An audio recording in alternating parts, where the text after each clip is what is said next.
எல்லோருக்கும் வணக்கம். நான் உங்கள் பாலசுப்ரமணியம் இந்திரா கார்டன்ஸ்லேருந்து பேசுகிறேன்.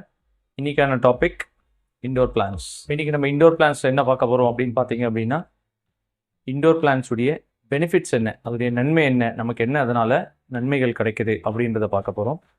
இது எங்கெங்கே வைக்கலாம், எந்த மாதிரி இடத்துல வைக்கலாம், இதை எப்படி சூஸ் பண்ணணும், எந்த இடத்துக்கு எந்த பிளான்ட், அப்போது ஒரு ஆஃபீஸ்க்கு என்ன மாதிரி பிளான்ட் வேணும், ஒரு ஃபேக்ட்ரியில் இருக்கக்கூடிய ஆஃபீஸ்க்கு என்ன மாதிரி, ஒரு பொல்யூஷன் இருக்கக்கூடிய இடத்துக்கு என்ன மாதிரியான பிளான்ஸ், அந்த மாதிரி எந்த இடத்துக்கு எதை சூஸ் பண்ணும், இது எப்படி ஈஸியாக மெயின்டெனன்ஸ் பண்ணும், இது எப்படி அடுத்து நம்ம ப்ராப்பகேட் பண்ணிக்க போகிறோம், அதெல்லாம் தான் இன்றைக்கான வீடியோவில் பார்க்க போகிறோம். இது ஒரு சீரீஸ் ஆஃப் வீடியோ. ஸோ அப்படி பார்த்தீங்க அப்படின்னா இண்டோர் பிளான்ஸை பற்றி பேசிக்கான ஐடியாஸ் இந்த வீடியோஸில் பார்த்துருவோம். அடுத்தடுத்து இருக்கக்கூடிய வீடியோஸில் நம்ம என்னென்ன பிளான்ஸ், இண்டிவிஜுவல் பிளான்ஸ் என்ன, அதோடைய பெனிஃபிட்ஸ், அது எங்கே என்ன யூஸ் ஆகும் அப்படின்றத பார்க்க போகிறோம். வாங்க நம்ம வீடியோக்குள்ளே போகலாம். ஸோ நம்ம இண்டோர் பிளான்ஸுடைய பெனிஃபிட்ஸ் பார்த்துட்ருக்கோம். அப்போ பெனிஃபிட்ஸில் என்ன இருக்குது அப்படின்னு பார்த்தீங்க அப்படின்னா, ஒரு இண்டோர் பிளான்ஸ் உங்களுக்கு ஒரு பியூட்டிஃபுல்லான ஒரு ஏஸ்தட்டிக் லுக் ஒன்று கொடுக்கும். அதாவது ஒரு நேச்சுரலான ஒரு பிளான்ஸ் இருக்குது அப்படின்னா, அது ஒரு ரூமோ, ஒரு ஆஃபீஸோ, ஒரு ஹவுஸில் இருக்க ஒரு பால்கனியோ, எந்த இடமா இருந்தாலும் அது உங்களுக்கு ஒரு அழகு, நேச்சுரலான ஒரு அழகு கொடுக்கும். அப்போது இந்த அழகு கொடுக்குது அப்படின்னா அது என்ன ஆகும் அப்படின்னா, அதை சுற்றி இருக்கவங்களுக்கு ஒரு ஸ்ட்ரெஸ் இருக்குது அப்படின்னா அது ஸ்ட்ரெஸ்ஸை ரிலீவ் பண்ணுது. அப்போ ஸ்ட்ரெஸ்ஸை ரிலீவ் பண்ணுது அப்படின்னா, நான் சும்மா சொல்ல, இது சயின்டிஃபிக்காக ப்ரூவ்டு தான். ஒரு நேச்சுரல் பிளான்ஸ் கண்டிப்பாக யார் ஒருத்தவங்களுக்கும் ஒரு ஸ்ட்ரெஸ் இருக்குது அப்படின்னா அதை உங்களுக்கு ரிலீவ் பண்ணுது. அப்போ ஸ்ட்ரெஸ் ரிலீவ் பண்ணுது அப்படின்னா, ஒரு ஆஃபீஸில் இருக்கிற ஸ்டாஃப்ஸ்க்கு ஸ்ட்ரெஸ் ரிலீவ் பண்ணுதுன்னா உங்களுடைய ப்ரொடக்டிவிட்டி கண்டிப்பாக இன்க்ரீஸ் ஆகும். ஸோ ப்ரொடக்டிவிட்டி இன்க்ரீஸ் பண்ணுறதுக்கு, ஸ்ட்ரெஸ் ரிலீஃப்க்கு, அதுக்கெல்லாம் பிளான்ஸ், நேச்சுரல் பிளான்ஸ் கண்டிப்பாக பெனிஃபிட்டாக இருக்கும். ஒன்று. ரெண்டாவது பார்த்தீங்க அப்படின்னா, ஒரு ரூம் இருக்குது அப்படின்னா அந்த ரூமில் ஹியூமிடிட்டி லெவல், அப்போது ஹியூமிடிட்டி லெவலை மெயின்டைன் பண்ணணும். அப்போது வாட்டர் எவ்வளோ இருக்குது, அட்மாஸ்ஃபியர், அதாவது ஏரில், உங்கள் ரூமில் இருக்கக்கூடிய ஏரில் வாட்டர் லெவல் எவ்வளோ இருக்குது அப்படின்றத ஒரு மெயின்டைன் பண்ணுறதுக்கு பிளான்ஸ் கண்டிப்பாக ஹெல்ப்ஃபுல்லாக இருக்குது. ரெண்டாவது பார்த்தீங்க அப்படின்னா, இம்ப்யூரிட்டி அப்படின்றது ஒன்று சொல்கிறோம். இம்ப்யூரிட்டி அப்படின்னா, ஒரு ரூம்குள்ளே உங்களுக்கு நிறையா டஸ்ட் பார்ட்டிகல்ஸ் இருக்கலாம், நிறையா தேவையில்லாத பொருட்கள் இருக்கலாம், கார்பன் டை ஆக்சைடு அதிகமாக இருக்கலாம்.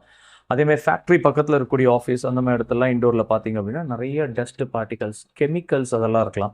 இப்போ ஒரு வீட்டிலேயே எடுத்தீங்க அப்படின்னா, வீட்டில் பெயிண்ட் பண்ணுவோம், பெயிண்ட்லேருந்து நிறைய கெமிக்கல்ஸ் வரும். சில பேர் பெர்ஃப்யூம்ஸ் யூஸ் பண்ணுவாங்க, பெர்ஃப்யூம்ஸ்லேருந்து சில கெமிக்கல்ஸ் வரும். அப்புறம் பார்த்தீங்கன்னா nail polish, detergent, soap, powder, அந்த மாதிரி நிறைய திங்ஸ் இருக்குது. அதுலேருந்து நிறைய விதமான கெமிக்கல்ஸ் லைக் டொல்யூன், பென்சீன், இந்த மாதிரி நிறைய கெமிக்கல்ஸ் வருது. இதெல்லாம் என்ன பண்ணுவோம் அப்படின்னா, நம்ம சுவாசிக்கும் போது நம்ம மூச்சுக்குள்ளே போகும். அப்போ இந்த மாதிரியான ஒரு டஸ்ட் பார்ட்டிகல்ஸு, இல்லை இந்த மாதிரியான கெமிக்கல்ஸ் அட்மாஸ்ஃபியரில், ஏரில் இருக்கக்கூடிய கெமிக்கல்ஸை பிளான்ஸ் க்ளீன் பண்ணுறதுக்கு ரொம்ப ரொம்ப உதவியாக இருக்குது. அதுலேயும் எஸ்பெஷலி பார்த்தீங்க அப்படின்னா, உங்களுடைய வீட்டுக்குள்ளே இருக்கக்கூடிய ஆக்சிஜன் லெவலை இன்க்ரீஸ் பண்ணுது. அப்போ ஆக்சிஜன் லெவல் இன்க்ரீஸ் பண்ணுது அப்படின்னா உங்களுக்கு ஆக்சிஜன் நல்லா உள்ளே போகுது. அப்போ ஆக்சிஜன் நிறையா உள்ளே போகுது அப்படின்னா உங்களுக்கு ஹெல்த் சிஸ்டம் இம்ப்ரூவ் ஆகுது. இது மட்டும் இல்லை அப்படின்னு பார்த்தீங்க அப்படின்னா, யாரோ ஒருத்தவங்களுக்கு ஒரு ஐ ஆப்ரேஷன் பண்ணியிருக்காங்கன்னா கொஞ்சம் க்ரீனரியாக லுக் இருக்கணும் அப்படின்னு சொல்லுவாங்க. ஏன்னா அது உங்களுக்கு ஐக்கு நிறைய பெனிஃபிட்ஸ் தருது. அப்போ நீங்கள் இண்டோர்லேயே நிறைய க்ரீனரிஸ் வச்சிங்க அப்படின்னா இது அந்த மாதிரியான ஒரு பெனிஃபிட்ஸும் தருது. பெனிஃபிட்ஸ்க்கு அடுத்தது என்ன அப்படின்னு பார்த்தீங்க அப்படின்னா, ஒவ்வொரு இண்டோர் பிளான்ஸு எப்படி நம்ம சூஸ் பண்ணணும் அப்படின்ற ஒரு கான்செப்ட். ஸோ சூசேஜ் அப்படின்னும் போது ஃபஸ்ட்டு பார்த்தீங்க அப்படின்னா, ரூமுடைய சைஸாக, இப்போ நீங்கள் முதல்ல ரூமுக்கு வைக்க போகிறீங்களா, ஒரு வீட்டில் வைக்க போகிறீங்களா, வீட்டில் ஹாலில் வைக்க போகிறீங்களா, இல்லை பெட்ரூமில் வைக்க போகிறீங்களா, இல்லைனா ஒரு ஆஃபீஸா, அந்த மாதிரி நீங்கள் எந்த இடத்துக்கு வைக்க போகிறீங்க, அங்கே என்ன சைஸ் அவைலபிலிட்டி இருக்குது, இதுதான் ஃபஸ்ட்டு க்ரைட்டீரியா. ஸோ உங்களுக்கு இப்போ நிறைய ஸ்பேஸ் இருக்குது அப்படின்னா அதுக்கு ஏற்ற மாதிரியான ஒரு பிளான்ஸ், அந்த பிளான்ட்டுடைய லீஃப் சைஸு, பிளான்ட்டுடைய சைஸு, சின்ன சைஸ். இப்போ டேபிள் டாப் அப்படின்னு பார்த்தீங்க அப்படின்னா சின்ன கேக்டஸ் வெரைட்டிஸை டேபிள் டாப்பில் வைக்கலாம். இதே ஒரு பெரிய ஹால் இருக்குது, ஹாலில் சென்டரில் வைக்கிறீங்க, இல்லை என்ட்ரன்ஸில் வைக்கிறீங்க அப்படின்னா நீங்கள் பாம் ட்ரீஸ்க்கு போகலாம். அந்த மாதிரி ஒவ்வொரு ஏரியாவுக்கு எந்த மாதிரி இடம் இருக்குது, அந்த இடத்துக்கு ஏற்ற மாதிரி, அந்த சைஸுக்கு ஏற்ற மாதிரி நீங்கள் இண்டோர் பிளான்ஸை சூஸ் பண்ணிக்கலாம். இது ஒரு வெரைட்டி ஃபார் உங்களுடைய சூசேஜ்க்கு.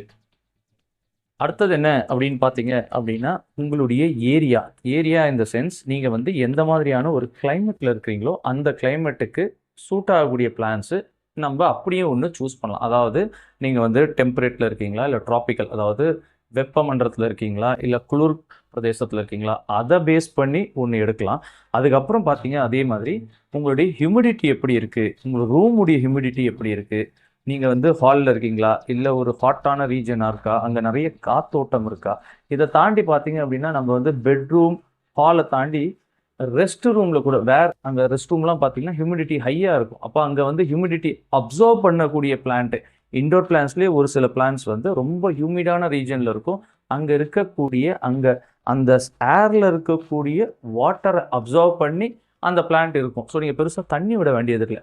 அப்போ அந்த பாத்ரூமில் இல்லை நீங்கள் உங்களுடைய ரெஸ்ட் ரூமில் இருக்கக்கூடிய நிறைய ஹியூமிட் இருந்துச்சுன்னா அதை அப்சர்வ் பண்ணக்கூடிய சில பிளான்ஸ் இருக்குது, இண்டோர் பிளான்ஸ். அதை பேஸ் பண்ணியும் நீங்கள் சூஸ் பண்ணலாம். அதாவது நான் என்ன சொல்கிறோம் அப்படின்னா, டெம்பரேச்சர் நிறைய சூடாக இருக்கக்கூடிய ரீஜன், அப்புறம் அட்மாஸ்ஃபியரில் பார்த்தீங்க அப்படின்னா ஹியூமிடிட்டி எப்படி இருக்குதோ அதுக்கு தகுந்த மாதிரியான பிளான்ஸ் நம்ம சூசேஜில் நம்ம விதவிதமாக பார்த்துட்ருக்கோம். உங்களுடைய ஸ்பேஸை பேஸ் பண்ணி, உங்களுடைய டெம்பரேச்சர் அண்ட் ஹியூமிடிட்டியை பேஸ் பண்ணியும் நீங்கள் வந்து பிளான்ட்டை வந்து சூஸ் பண்ணிக்கலாம்.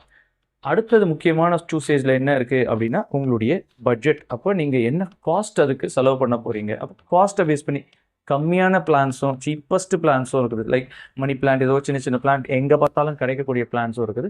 ரொம்ப காஸ்ட்லியான பிளான்ஸும், ரொம்ப விலை கொடுத்து வாங்கி அழகான அந்த ஏஸ்தட்டிக் லுக்குக்காக, அழகான லுக்ஸ்க்காக காஸ்ட்லியான பிளான்ட்டும் நீங்கள் வாங்கி வைக்கலாம். அடுத்தது நம்ம வந்து இந்த பிளான்ட் சூசேஜில் பார்த்தீங்க அப்படின்னா பிளான்ட்டுடைய சைஸை பேஸ் பண்ணி, இப்போ பிளான்ட்டுடைய சைஸ் அப்படின்னும் போது நம்ம முதலே பார்த்தோம் சின்னது பெருசு. இதை தாண்டி பார்த்தீங்க அப்படின்னா லீஃபுடைய சைஸ் இருக்குது. இப்போ லீஃப் சைஸ் அப்படின்னு பார்த்தீங்க அப்படின்னா ஒரு சில பிளான்ட்ஸுடைய லீஃப் பண்ணிங்கன்னா ப்ராடாக இருக்கும். அப்போ அந்த ப்ராடுக்குன்னு ஒரு பர்பஸ் இருக்குது. ஃபார் எக்ஸாம்பிள் நீங்கள் வந்து ரோடு பக்கத்துலேயே உங்களுடைய வீடு இருக்குது, அப்போ நிறைய டஸ்ட்டு புழுதிலாம் வருது அப்படின்னா உங்கள் வீட்டுக்குள்ளே நிறைய டஸ்ட் வரும் அப்படின்னா அந்த இடத்துல நீங்கள் வந்து ப்ராடான லீவ்ஸ் எடுத்தீங்க அப்படின்னா அந்த ப்ராடான லீவ்ஸ் முழுக்க பார்த்தீங்க அப்படின்னா டஸ்ட் பார்ட்டிகல்ஸ் செட்டில் ஆகும். அப்போ அந்த டஸ்ட் பார்ட்டிகல்ஸை ரிமூவ் பண்ணுறதுக்குன்னு ஒரு சில பிளான்ஸு இருக்குது. ஸோ அதை பேஸ் பண்ணியும் நீங்கள் வந்து பிளான்ஸை வந்து சூஸ் பண்ணலாம். இதோடு தான் இந்த சூசேஜில் ரொம்ப முக்கியமானது என்ன அப்படின்னா நம்மளுடைய ரிக்குவயர்மெண்ட் என்ன, நம்மளுடைய யூனிக் டிசைன் என்ன. அப்போது யூனிக் டிசைன் அப்படின்னா நம்மள சுற்றி இருக்கக்கூடிய வால் கலரோட மேட்ச் பண்ணக்கூடியது. அப்போது ஒரு 3 பிளான்ட் எடுக்கிறீங்க அப்படின்னா ஒன்று வந்து டார்க் க்ரீனாக இருக்கும், ஒன்று லைட் க்ரீனாக இருக்கும், ஒன்று வந்து கலர்ஃபுல்லான பிளான்ஸாக இருக்கும். அப்போ இதை எப்படி நம்ம டிசைன் பண்ண போகிறோம், நமக்கு என்ன வேணும், இதெல்லாம் வந்து ஓரளவுக்கு நமக்கு ப்ரொஃபஷனலிசம் வந்த உடனே நம்மளால் நம்ம வீட்டுக்கு எந்த இடத்துல எந்த பிளான்ட்டை வைக்கலாம், அது அந்த இடத்துக்கு சூட் ஆகுமா, கிளைமேட் பேஸில் சூட் ஆகுமா, அந்த பேக்ரவுண்ட் பேஸில் சூட் ஆகுமா, இதுதான் ரொம்ப இம்பார்ட்டன்ட். இதுதான் வந்து உங்களுக்கு பிளான்ட்டில் வந்து ஒரு அழகை வந்து கூட்டி கொடுக்க போகுது. ஸோ அதனால் இதை பேஸ் பண்ணியும் நம்ம வந்து பிளான்ட்டை வந்து சூஸ் பண்ணணும். இப்போ நம்ம சூசேஜை பார்த்தோம். சூசேஜோடு தொடர்ந்து நம்ம வந்து மெயின்டெனன்ஸ். அப்போ மெயின்டெனன்ஸில் வந்து நம்ம வந்து லோ மெயின்டெனன்ஸாக இருக்கக்கூடிய பிளான்ஸாக பார்த்து சூஸ் பண்ணணும். அப்போது லோ மெயின்டெனன்ஸ் அப்படின்னா என்ன அப்படின்னா, இப்போ நீங்கள் வந்து ஒரு பிளான்ட்டை சூஸ் பண்ணுறீங்க அப்படின்னா அந்த பிளான்ட்டுடைய பாட் எப்படி இருக்கணும், அப்புறம் அந்த பிளான்ட்டுடைய சாயில் எப்படி இருக்கணும், இது ரெண்டும் வந்து ஆப்டான இடத்துக்கு ஆப்டாக சூஸ் பண்ணணும். ஃபார் எக்ஸாம்பிள் நீங்கள் வந்து இண்டோரு, ஆனால் இண்டோரில் என்ட்ரன்ஸ் பக்கத்தில் வைக்கிறீங்க அப்படின்னா கொஞ்சம் பெரிய பாட்டாக வச்சுக்கலாம். சாயில் கொஞ்சம் வெயிட்டாக இருந்தாலும் ஒன்றும் இஷ்யூஸ் பெருசாக வராது.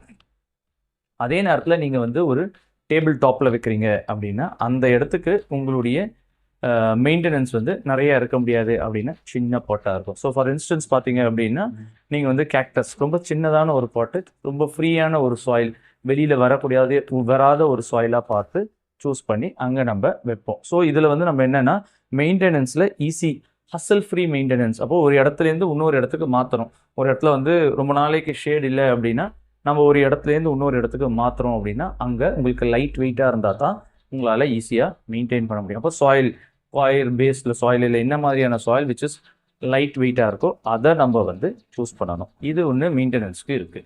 நம்ம பார்த்துட்டு இருக்கிறது வந்து maintenance of plants. So maintenance of பிளான்ஸில் பார்த்தீங்க அப்படின்னா பாட்டு, எந்த ஏரியாவில் வைக்கிறோன்ற பாட்டு, அதை தொடர்ந்து நம்ம வந்து அதோடைய சாயிலும் நமக்கு வந்து லைட் வெயிட்டாக இருக்கணும் அப்படின்னு பார்த்தோம். அதே மாதிரி வாட்டரிங் வந்து ரொம்ப ரொம்ப இம்பார்ட்டண்ட்டானது. அப்போ நீங்கள் வந்து இண்டோரில் வைக்கிறீங்க, இண்டோரில் டேபிள் டாப்பில் வைக்கும்போது வாட்டர் வந்து லீக் ஆகாத மாதிரியான வாட்டரிங் பிளான்ஸ் யூஸ் பண்ணும். வாட்டர் நிறைய எடுக்கிற மாதிரியான பிளான்ஸோட கம்மியாக எடுக்கிற மாதிரியான பிளான்ஸை சூஸ் பண்ணும். ஸோ இடத்துக்கு ஏற்ற மாதிரி எந்த இடத்துல வைக்கிறீங்க. இதே வந்து நீங்கள் அவுட்டோரில் பாம்ஸ் வச்சுருக்கீங்க அப்படின்னா அதில் வந்து ஈஸியாக வாட்டர் பண்ணிக்க முடியும். என்ட்ரன்ஸ் இடத்துல பாம்ஸ் 2 வைக்கிறீங்க அப்படின்னா வாட்டரிங் பண்ணிக்க முடியும். ஆனால் அதே மாதிரி டெஸ்க் டாப்பில் கேக்டஸ் வைக்கிறீங்க அப்படின்னா உங்களுக்கு வந்து அங்கே வாட்டர் வந்து கரெக்டான ரிக்குவயர்மெண்ட்டில் தான் நீங்கள் விடுற மாதிரி இருக்கும்.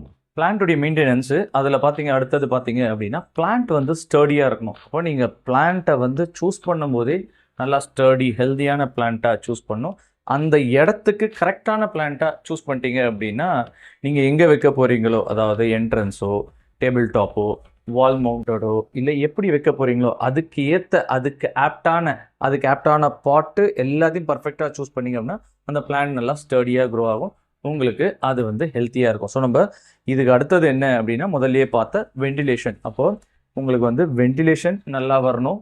ஸோ ஏர் ஃப்ளோ நிறையா இருக்கிறது வந்து ரொம்ப ரொம்ப இம்பார்ட்டன்ட். ஏன்னா இண்டோர் பிளான்ஸ் அப்படின்னோடனே டோட்டலாக க்ளோஸ்டாக வச்சிட்டோம் அப்படின்னா அதில் வந்து ஒரு சில பாதிப்பு வரும். ஸோ பிளான்ட்டுக்கு வந்து ஃப்ரெஷ் ஏர் இருக்கணும். அப்பப்போ நீங்கள் வென்டிலேட்டடான ஒரு ஏரியாவில் தான் பிளான்ட்டை வைக்கணும். அப்படி வென்டிலேஷன் இல்லை அப்படின்னா வென்டிலேஷன் பக்கத்தில் வைக்கணும். க்ளோஸ்டு ரூமு, அதே மாதிரி அந்த க்ளோஸ்ட் ரூமில் ஏசி மட்டும் இருக்கக்கூடிய ஒரு இடத்துல பிளான்ட் வச்சிங்க அப்படின்னா அது சர்வைவல் ஃபார் த பிளான்ட், அதோடைய ஃபுல் லைஃப் எக்ஸ்பெக்டன்சியை அதை அச்சீவ் பண்ணுமா? அது 10 வருஷம் 1 வருஷம் 6 மாதம் இருக்கக்கூடிய ஒரு பிளான்ட்னா அத்தனை நாள் சர்வை பண்ணுறதுக்கு அது ஸ்ட்ரகிள் பண்ணும். ஸோ நம்ம மெயின்டெனன்ஸில் பிளான்ட் வந்து எந்த இடத்துல வைக்கிறோம், அந்த இடம் ஏசி ரூமாக இருந்தாலும் அதை வந்து நீங்கள் அட்லீஸ்ட் கொஞ்ச நாளைக்கு வென்டிலேஷன் பக்கத்தில் வைக்கணும். இது ஒன்று இருக்குது. அடுத்தது லைட்டிங்னு ஒன்று இருக்குது. அப்போ இந்த லைட்டிங்கில் நம்ம முதலே பார்த்தோம், ஹை லைட்டிங் விண்டோ பக்கத்தில் இருக்கக்கூடிய பிளான்ட்டு, இல்லை உள்ளுக்குள்ளே இன்டீரியர் லோ டார்க்காக இருந்தாலுமே சர்வைவ் ஆகக்கூடிய பிளான்ஸ் ஒன்று பார்த்தோம். இதை தாண்டி ஒரு சில பிளான்ஸ் எப்படி இருக்கும் அப்படின்னு பார்த்தீங்க அப்படின்னா வீட்டுக்குள்ளே நம்ம ஆர்டிஃபிஷியல் லைட்டிங் கொடுத்தாலே சர்வைவ் ஆகும். ஆர்டிஃபிஷியல்னால் ஒரு டியூப் லைட் ஆன் பண்ணுறோம் அப்படின்னா அந்த டியூப் லைட்லேருந்து ஒரு சில ஃபோட்டான்ஸ் வரும், அதுலேருந்தே இதால் ஃபோட்டோசிந்தசிஸ் பண்ண முடியும். ஸோ அந்த மாதிரியான ஒரு சில பிளான்ஸ் இருக்குது. ஸோ நம்ம அதையும் பார்த்து எப்படி நமக்கு தேவையோ அதுக்கேற்ற மாதிரி சூஸ் பண்ணிக்க முடியும். மெயின்டெனன்ஸில் நம்ம வந்து அடுத்தது வந்து நியூட்ரிஷன். அப்போது பிளான்ஸுக்கு வந்து ஃபர்டிலைசர்ஸ் கொடுக்கணும். அப்போ நம்மளால் எத்தனை தடவைக்கு அதாவது வீக்லி ஒன்ஸ் கொடுக்க முடியுமா, 15 டேஸ்க்கு ஒன்ஸ் கொடுக்க முடியுமா, இல்லை எவ்ரிடே கொடுக்க முடியுமா, அதுக்கு தகுந்த மாதிரியான பிளான்ஸ். அப்போ நம்மளுடைய ரிக்குவயர்மெண்ட், நம்மளால் எவ்வளோ அந்த பிளான்ஸை பாதுகாக்க முடியும் அதை பேஸ் பண்ணி நம்ம வந்து பிளான்ட்டை சூஸ் பண்ணோம். என்னால் 10 டேஸ்க்கு ஒன்ஸ் தான் நியூட்ரிஷன் கொடுக்க முடியும். அதுக்கு எந்த மாதிரியான பிளான் சர்வே ஆகும் அதை பேஸ் பண்ணி ஒன்று கொடுக்கலாம். அடுத்தது என்னென்னா பிளான்ட்டுடைய ஜென்ரல் மெயின்டெனன்ஸ் இருக்குது. அப்போது ஒரு குறிப்பிட்ட நாள் கழிச்சு ஒரு லீஃப் இருக்குது அப்படின்னா அந்த கீழே இருக்கக்கூடிய லீஃப் ஆட்டோமேட்டிக்காக பழையசாகும். அப்போ அது மஞ்சளாகி கீழே விடும். அந்த லீஃப் எல்லாம் நம்ம ப்ரூன் பண்ணி எடுத்து வெளியில் போடுற இந்த ஒரு மெயின்டெனன்ஸ் இது நம்மளால் எவ்வளவு கொடுக்க முடியும். அப்போ எவ்வளவு ஷூட்ஸ் ஆஃப் லீவ்ஸ் வரும், எவ்வளோ லீவ்ஸ் வந்து ட்ரை ஆகி விழும், அதை பேஸ் பண்ணியும் நம்ம வந்து பிளான்ஸை இண்டோர்னு ஒன்றே நமக்கு வந்து மெயின்டெனன்ஸ். ஏன்னா இண்டோர் நம்ம மெயினாக பண்ணுறது வந்து ஒன்று ஏர் பியூரிஃபையருக்கு, இன்னொன்று பார்த்தீங்க அப்படின்னா உங்களுக்கு அட்மாஸ்ஃபியர் அப்படின்ற ஏரை வந்து க்ளீன் பண்ணுறதுக்கு. ஸோ இது நீங்கள் கிளென்லினஸ்க்கும் ஏஸ்தட்டிக் லுக்கும் வைக்கும்போது இது வந்து நம்ம மெயின்டெனன்ஸ் ஏஸ்தட்டிக் லுக்குன்னு போது மெயின்டெனன்ஸ் சும்மா இலை காஞ்சி கீழே வந்து அது அந்த அழகை வந்து சிறப்பாக கொண்டு போகாது. ஸோ இது ஒரு கண்டிஷன்ஸ் நம்ம வந்து மெயின்டெனன்ஸில் வச்சுருக்கோம்.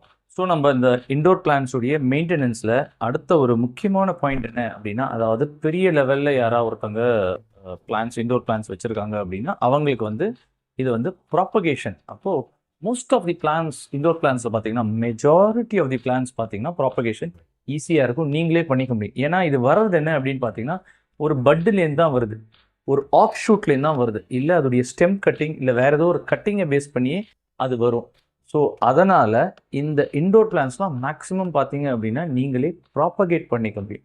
ஸோ அதுவும் வந்து ஒரு தடவை வாங்கியாச்சு அப்படின்னா நமக்கு மெயின்டெனன்ஸ் நம்ம வந்து அதுக்கான டைம் அதுக்கான அவைலபிலிட்டி அண்ட் நாலேஜ் இருந்துச்சுன்னா நம்ம அதையே வந்து ஈஸியாக ப்ராப்பகேட் பண்ணி அடுத்தடுத்துக்கும் கொண்டு போக முடியும். ஸோ நம்ம இப்போது இந்த இண்டோர் பிளான்ஸை பார்த்தோம். ஸோ இந்த இண்டோர் பிளான்ஸ் ஜென்ரலாக எப்படி இருக்கும் அப்படின்னு பார்த்தீங்க அப்படின்னா அது வந்து ஒரு ஃபேமிலி பேசிஸில் தான் இருக்கும். அப்போது ஃபேமிலி பேசிஸ் அப்படின்னா என்ன அப்படின்னா இப்போ ரப்பர் பிளான்ட் அப்படின்னு எடுக்கிறீங்க, இல்லை பாம்ஸ் எடுக்கிறீங்க, இல்லை ஸ்னேக் பிளான்ட் எடுக்கிறீங்க, இல்லை அக்லோனிமா எடுக்கிறீங்க அப்படின்னா இதெல்லாம் வந்து ஒரு ஃபேமிலி. அந்த ஃபேமிலியிலேயே அதோடைய சைஸ் கொஞ்சம் பெருசாக இருக்கும், இல்லை கொஞ்சம் சிறுசாக இருக்கும், இல்லை அதோடைய கலர்ஸில் ஸ்னேக் பிளான்ட்லேயே பார்த்தீங்கன்னா வெரைட்டி கலர்ஸில் இருக்கும், வெரைட்டி ஒரு ஸ்ட்ரைப்ஸ்லாம் வித்தியாசமாக இருக்கும், அதோடைய சைஸு ஷேப்பு இதெல்லாம் மாறும். அப்போ அதெல்லாமே ஸ்னேக் பிளான்ட்டுடைய வெரைட்டிஸ். பட் அதோடைய ஷேப்ஸ் அண்ட் சைஸ் மாறும், அதை பொறுத்து அதோடைய அழகுத்தன்மையும் மாறும், எந்த இடத்துல நீங்கள் வைக்கலாம் அப்படின்றதும் உங்களுக்கு மாறும். ஸோ இதை பற்றிலாம் ஒவ்வொரு ஃபேமிலி ஆஃப் பிளான்ஸு அதோடைய மெயின்டெனன்ஸு, அதை எங்கே வைக்கலாம், எங்கே வச்சா பியூட்டிஃபுல்லாக இருக்கும், என்ன பண்ணணும், அதுக்கு எவ்வளோ ஷேடு தேவைப்படும், எவ்வளோ லைட்டு தேவைப்படும், இதெல்லாம் நம்ம அடுத்த வீடியோஸில் கண்டிப்பாக பார்க்கலாம். இந்த வீடியோ உங்களுக்கு இன்ஃபர்மேட்டிவாக இருந்துச்சுன்னா இந்த வீடியோவை நீங்கள் லைக் பண்ணுங்கள், எங்கள் சேனலை நீங்கள் சப்ஸ்கிரைப் பண்ணுங்கள், பெல் பட்டனை கிளிக் பண்ணுங்கள், இந்த வீடியோவை ஷேர் பண்ணுங்கள். தேங்க்ஸ் ஃபார் வாட்சிங். Happy gardening.